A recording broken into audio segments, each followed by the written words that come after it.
নমস্কার বন্ধুরা, আশা করছি সবাই খুব ভালো আছেন। আজকে আমি রান্না করব কাঁচা কলা আলুর তরকারি। তার জন্য এখানে নিয়ে নিয়েছি কড়াইয়ের মধ্যে দিয়ে দিলাম বেশ খানিকটা পরিমাণ সর্ষের তেল। সর্ষের তেলটা গরম হয়ে গেলে ওর মধ্যে দিয়ে দেব কাঁচা কলা। কাঁচা কলাটা কেটে হলুদ জলে ভিজিয়ে রেখেছিলাম 5 মিনিট। তারপর তুলে জল ঝরিয়ে নিয়েছি। এরপরে কাঁচা কলাটাকে ভালো মতো ভেজে নেব। আর ওর মধ্যে দিয়ে দেব লবণ আর হলুদ। দিয়ে দিচ্ছি পরিমাণ মতো লবণ আর দিয়ে দেব পরিমাণ মতো হলুদ গুঁড়ো। দিয়ে কাঁচা কলাটাকে ভালো মতো ভেজে নেব, লাল লাল করে ভেজে তুলে রাখবো।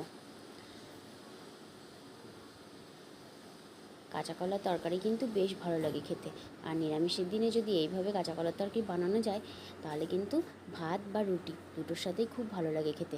এদিকে কাঁচা কলাটা ভাজা হয়ে গেছে, তুলে নেব। কাঁচা কলাটাকে তুলে নিয়েছি।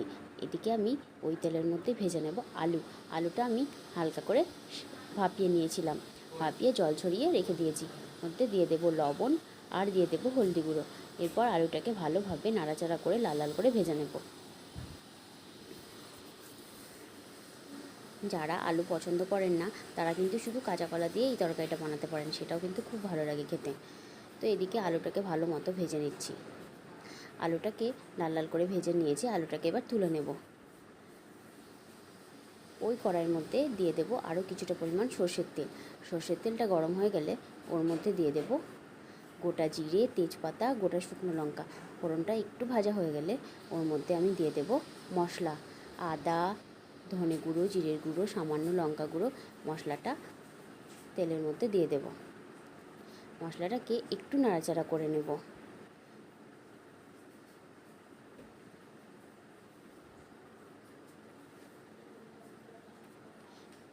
এর মধ্যে আমি দিয়ে দেব সামান্য পরিমাণে জলটা দিয়ে দিয়েছি। এরপর আমি ওর মধ্যে দিয়ে দেব হলুদ আর লবণটা দেওয়ার পর মশলাটাকে ভালো মতো কষিয়ে নেব। এদিকে মশলাটা কষানো হয়ে গেছে, তেল ছেড়ে দিয়েছে।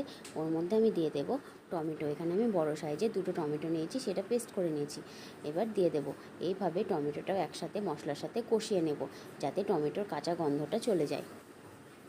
নিরামিষের দিনে কিন্তু এইভাবে কাঁচা কলা আলুর তরকারি বানালে দারুণ হয়। এদিকে ভালো মতো কষানো হয়েও গেছে। এরপর আমি ওর মধ্যে দিয়ে দেব আগের থেকে ভেজে রাখা আলু আর কাঁচা কলাটা দেওয়ার পর ওর মধ্যে আমি ভালো মতো মিশিয়ে নেব।